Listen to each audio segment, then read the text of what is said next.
everyone, it's Mercedes from Bloomin, and today I'm going to start updating my front porch.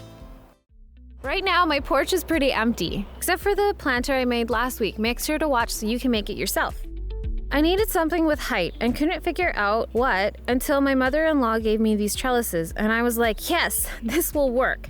The one issue I had trying to find was a vine that does well in shade. I looked it up and found a jasmine. I was so excited because I love jasmine. My husband and I went to the garden center, and in my excitement, I bought the wrong one. I got one that needs full sun, and this space gets part sun on its best days.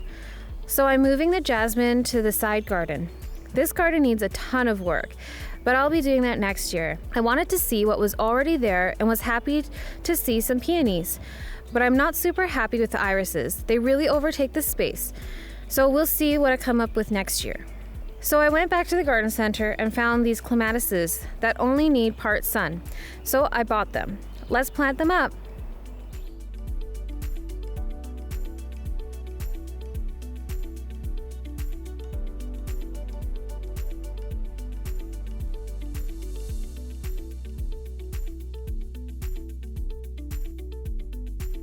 Now I'm going to plant this annual to add a little more color and texture. I wanted to see if I could add a Bloomin plant to my planter, but I realized that Thunderbolt just didn't look super great here, so I just took it out and left it with just the annuals.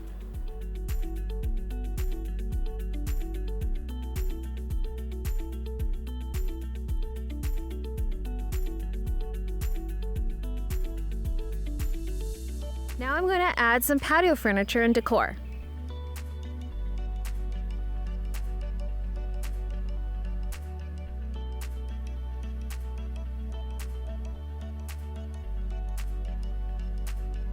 I've also hung up some hanging baskets to help build some height for my garden.